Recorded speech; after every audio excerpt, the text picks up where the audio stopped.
결과적으로 경기도가 이 중앙 정부에 좀 휘둘리지 말고 경기도만의 특색이 있는 좀 정책과 사업을 좀 펼쳤으면 좋겠다라는 그 내면이 있습니다. 네. 검증 안 되는 걸 가지고 지금 검증해서 다른 걸 하자라는 뭐 이런 의미로 도와드린 건 아닙니다, 사실은. 뭐꼭 알고 계셔야 됩니다.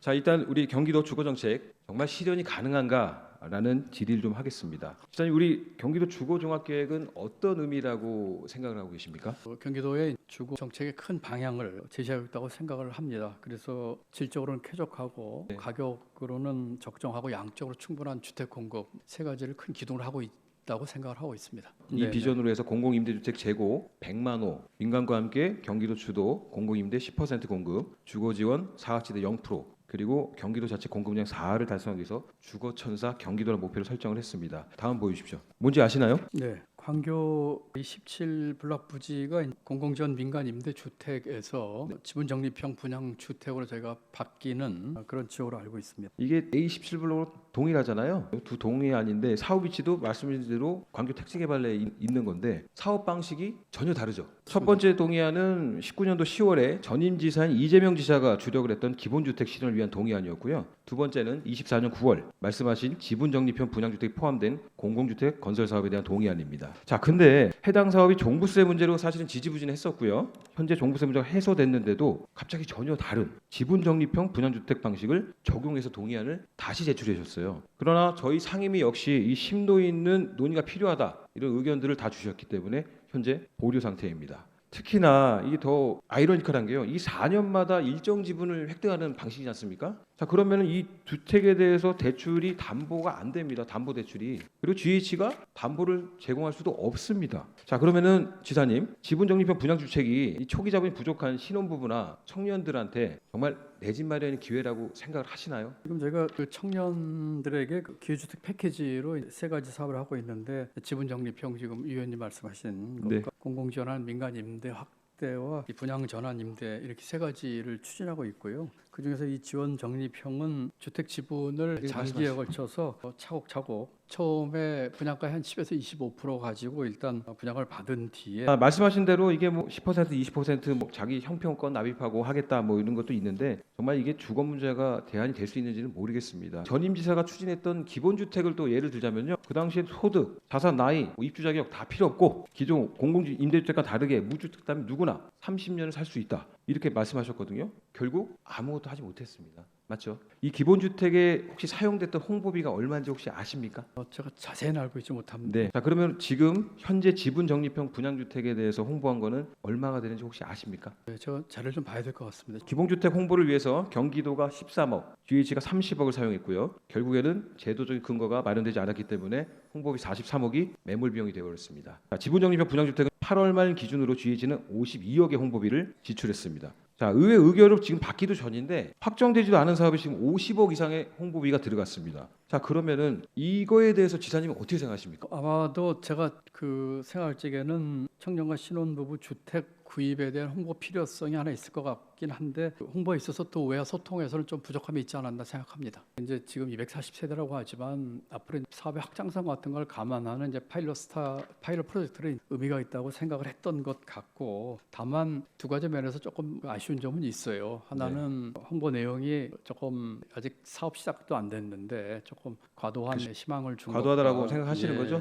예, 맞습니다. 이게 뭐 사실은 또 이 현재 이 17블록이 추진하려는 이 지분 적립형 분양주택이 240호에 불과한데요. 이게 시범 사업을 통해서 정책 효과가 검토되면 GH가 추진 중인 3기 신도시에 확대 적용할 예정이라고 했어요. 네. 그러면 이게 이 경기도의 공식적인 정책 방향인가요? 그렇습니다. 지금 그 앞으로 그 3기 신도시에 대해서 저희가 같이 생각을 하고 있고요. 이게 지금 광교 A17 블록은 그 분양 호수가 많지는 않지만 그 의미 있는 좋은 전개가 될 거라는 점은 그러면 생각을 같이 지사님 하고 제가 이거에 대해서 구체적인 추진 계획을 못 들어봤거든요. 네, 그럼 네. 3기 신도시 어느 지구에 얼마나 공급하실 거예요? 네, 지금 아마 이거는 뭐 우리 주택실장이 좀 자세하게 보고를 좀 들었으면 좋겠는데 네. 정확히 모르시는 거죠? 3기 신도시 어디에 적용될지는 지금 로드맵이 있을까요? 네, 구체적인 내용까지는 제가 지금 네. 갖고 있지 못합니다. 자료를. 네. 그러니까 이게 지금 지방공기평가원에서요. 수무장자 자본 취득 실제 정책 효과 유무에 대해서 정말 면밀한 검토가 필요하다라는 의견을 줬어요. 그렇기 때문에 이게 시범 사업을 통해서 정책을 검증하는 게 아니라 사실 입주 시기랑 비슷하거든요. 그럼 미리 정책을 검토를 해서 3기 신도시에 적용하는 게 맞는 겁니다. 지사님, 우리 경기도의회가요. 지금까지 이 3기 신도시 조성 사업에 대해서 사실 GH 참여 비율을 확대하자고 지속적으로 요구를 했었죠. 알고 계시죠? 그리고 또 최근에는 SH가 정말 어이도 없게 경기도의 3기 신도시 조성 사업에 참여하는 시도를 저희가 저지했고 국회와 정부의 공기업법에 대해서 반대한다라는 건의안을 제출했습니다. 이유가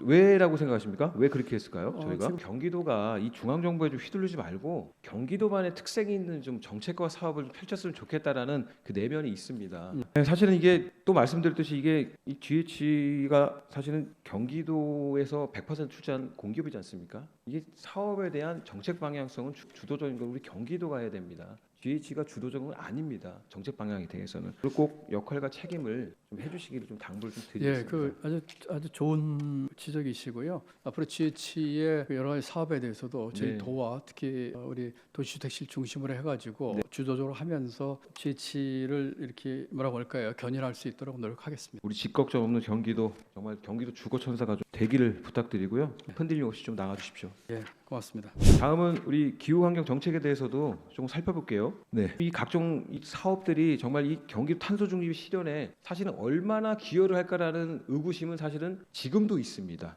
우리가 24년도부터 33년까지 1차 경기도 탄소 중립 녹색 성장 기본 계획이 있었어요. 30년까지 2018년 대비 온실가스를 40% 감축하시겠다고 했죠. 목표. 예, 자, 그러면은 40% 중에서 지사님이 임기 때까지 얼마나 현실적으로 감축하실 수 있을까요? 그거는 조금 더 면밀한 계획이 필요할 것 같아요. 왜냐하면은 의원님 아시다시피 중앙 정부도 이 같은 계획을 내면서 연차별 계획을 못 내고 있습니다. 저희 경기도가 보다 좀 의욕적으로 만들 계획을 지금 하고 있다, 준비하고 있겠습니다. 결과적으로 지금 실제로 측정은 안 된다는 거잖아요. 예. 사실 지사님께서 노력도 많이 하시는 것도 알아요. 그럼에도 불구하고 제가 우려의 말씀드렸던 게 방향성은 맞는데 너무 제가 봤을 때 우후죽순 너무 많아서 과연 이거를 다 챙길 수가 있으며 과연 그럼 이거를 다 챙겨서 어느 정도 감축할 수 있을까가 항상 머릿속에 있기 때문에 말씀드린 겁니다. 그러니까 아까도 말씀드렸다시피 중앙과의 그 다 연동이 돼 있어서 그 실측의 문제라든지 연차별 그에 대한 현실적인 문제는 우선 중앙 정부부터 같은 문제고요. 결과적으로 보이는 건 지금 소리밖에 없지 않습니까? 결국에는 지금 우리 재생에너지 발전 시설의 보급에 따라서 사실 말씀드린 대로 전력 인프라가 확충이 돼야 되는데요. 이게 송전만 건설이 수년째 지연되는 경우가 사실 왕왕 있습니다. 이게 지금 네 곳인데요. 네. 네 곳 중에서 한 곳은 사실 해결이 됐고요. 나머지 두 곳은 12월 안에 해결한다 하고요. 가장 큰 전력만 99kW짜리는 지금 해결이 안 되고 있고 내년에도 사실은 쉽지가 않아서 10kW 정도를 시작을 좀 해보겠다라는 계획을 갖고 있는 겁니다. 그래도 그 정도는 좀 알고 계셔야 될 것 같은데요. 네. 자, 결국에는 이런 확대 뭐 이런 것만 해서 될 게 아니라 발전 설비도 그냥 늘려서만 성공할 수는 없습니다. 연계를 해야 되는 부분인 거죠. 이게 중앙 정부 얘기 관련이 있는데 아까 이제 송정만 확충도 그렇고 이제 분산 에너지 체계 확립 같은 것도 정말 우리 산업의 미래를 위해서 정말 네. 본격적으로 과감한 정책이 필요할 때입니다. 기자님 기억하실 거예요. 아리백 플랫폼 구축 사업 기억하시죠? 이게 작년 12월에 추경 심사 과정에서 이게 정말 175억이라는 그 예산 편성이 쉽지 않았잖아요. 특히 과연 이게 정말 필요한 사업인가 이거에 대해서 많은 논의가 있었고 결국 환경보전기금을 사용하지 않게 되면 경기도가 재정적 불이익을 받는다 이렇기 때문에 그 논의 끝에 사실은 175억을 예산 편성을 했거든요. 지금 그러면 그 어느 정도 진행됐나요? 네, 지금 뭐 제가 최근 보고는 받지를 못했습니다만 이제 경기연구원 주축으로 해서 네. 그 진행이 되고 있다고. 정말 이 대규모 프로젝트를 연구원이 진짜 과연 할 수 있을까라는 의구심도 있었는데요. 결국에는 뭐 추진하겠다라고 해서 보고를 받은 걸 저도 기억을 하고 있습니다. 자, 이게 지금 경기연구원 조직도예요. 아리백 플랫폼 사업 추진을 위해서 기후환경정보센터하고 아리백 플랫폼 사업 추진단을 신설을 했습니다. 이 구성 인력을 좀 살펴보면요. 지난 10월에 사실도 이 주영철 경기연구원장이 임기 한 1년여를 또 남겨놓고 사의를 표명을 했죠. 이 경기도회가 175억이라는 이 단일 사업에 경기연구원에 대응하도록 해서 줬는데 집행부에 정말 이 의지를 믿고 많은 논의 끝에 예산을 통과시켰는데 연구원은 조직 조직에 불과한 이런 조직 개편을 하고 원장은 임기도 채우지 않고 그리고 사의를 표명하고 이거 어떻게 생각하세요? 원장의 사이나 뭐 그 문제는 전 큰 문제가 아니라고 생각을 하고 있고요. 또 그동안에 우리 경기연구원의 우수한 인력들이 나름대로 준비를 했기 때문에 저는 뭐 그건 큰 문제가 없다고 생각을 하고요. 조직 쪼개기는 제가 우선은 이 기후환경정보센터나 이 플랫폼 사업 추진단이 나름대로 제한된 인력 범위 내에서 최대한 그 활용을 하기 위한 방법으로 하고 있는 것이 아닌가. 그리고 우리 실국장 보고에 의하면 이 알리백 플랫폼 구축 사업이 계획대로 진행이 되고 있다는 보고를 받고 있습니다. 말씀하신 것 중에서 제가 동의를 못하는 게요. 연구원장의 사회는 뭐 중요하지 않다라고 말씀하셨는데 이 경기 연구원 자체가요. 경기도 정책의 방향성도 제시하고 정책 검증을 하는 자리인데 저는 그렇게 가볍게 관두고 나간 사람이 임명이 되면 안 된다고 보는 사람입니다. 1년도 남기지 않고 그거를 가벼이 여기고 나갔다고 저는 그렇게 볼 수밖에 없습니다. 그러니까 저는 그렇게 생각합니다. 어차피 나간 사람입니다. 그리고 제게 사의를 표했을 적에는 간곡하게 개인적인 신상 문제를 들어서 수용을 했다고 할까요? 그렇게 했고요. 물론 이제 강력한 리더십으로 이걸 끌고 나가면 제일 좋겠지만 우리 경기연구원의 그 인력들이나 이 조직이 새 이제 원장 오시겠지만 지금 공석이라고 해서 이 일 추진하는 데 있어서 흔들리거나 그러진 않을 것이다. 이런 그러면 취지로. 그 새로운 원장이 오시려면 물리적인 기간이 얼마나 걸리나요? 보통 이제 공모를 하고 아마 최종까지 한 2달 정도 걸리는 걸로 알고 있습니다. 지사님 그래도 공백은 공백이죠. 최대한 빨리 하고 거죠. 대신에 이제 지금 부원장을 포함해서 그 대행하는 분들에게 단단히 당부를 해놨기 때문에 경기연구원이 뭐 단단한 조직이거든요. 나름대로 잘 새로운 리더십으로 추진하려고 믿고 있습니다. 기후 위성도 좀 짚어보려고 하는데요. 현재 이 추진하는 정책 자체가 지사님이 생각지도 못하게 자꾸 여러 가지가 나오거든요. 저희도 여러 가지를 보고받게 되고요. 기후 위성 말씀이신가요? 아니 기후 위성 얘기가 아니고 그냥 기후 환경 관련된 정책들이 예. 사실은 이제 가끔 센세이션하다라는 사실을 저는 개인적으로 들고 있습니다. 주변에서 이거 너무 갑툭튀 아니냐 이런 정책이 이렇게 또 얘기를 또 하세요 표현을. 그거에 대해서는 우리 지사님 어떻게 생각하십니까? 저는 이렇게 생각합니다. 아까도 우리 위원님도 말씀해 계셨는데 이번에 그 폭설온 것도 기후 위기의 탓이 가장 크거든요. 그러면 예, 지금 그런데 대한민국이 지금 기후 위기 대응에 있어서 가장 소극적입니다. 아무도 여기에 대해서 지금 얘기하는 사람이 없습니다. 누군가가 여기에 있어서 가장 과감하고 또 적극적으로 이 일을 하는 주체가 좀 있어야 된다고 생각을 하고요. 경기도가 그 일을 했으면 좋겠고요. 여러 가지 다양한 사업들이 있지만 다른 지자체나 중앙 정부도 좋은 것들에 대해서 좀 뜻을 같이 하고 따라줬으면 좋겠고, 아까 의원님이 질의하신 플랫폼 같은 경우는 지금 중앙부처에서도 굉장히 관심 갖고 좀 같이 벤치마킹 하려고까지 하고 있어요. 시간을 내주시면 제가 기후 위성에 대해서는 정말 따로 좀 얘기를 하고 싶습니다. 알겠습니다. 제가 이번에 마지막으로 25년도 우리 도시환경의 소관부서 예산안 심사 과정에 느낀 소회를 좀 말씀드릴게요. 개인적인 소회입니다. 이게 주거 취약계층 주거 복지 향상 이거에 대한 예산이 정말 대폭 축소됐거든요. 제가 입장에서 보면은 도시주택 시대 정말 지속적인 사업, 중요한 사업인데 이거는 일몰되거나 대폭 삭감되고 또 오히려 아까도 말씀드린 자칭 기후도시사라고 하시는 명칭에 맞게는 결국 불효불급하게 너무 많이 나왔어요.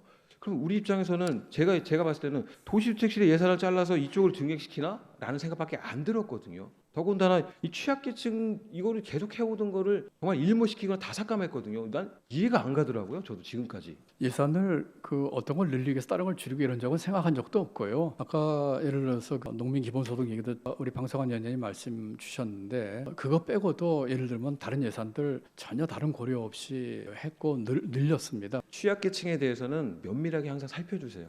아니 다른 예산 사용하려고 그분들은 무슨 죄입니까? 지속 사업을 할 수가 없습니다. 결국 저희가 예산을 증액시켰습니다. 상임위에서. 그게 당연한 거고요. 꼭 지켜주시길 부탁드리겠습니다. 네, 잘 알겠습니다. 자, 정말로 어제보다 나은 내일을 좀 살 수 있는 그런 환경이 돼야 될 것 같습니다.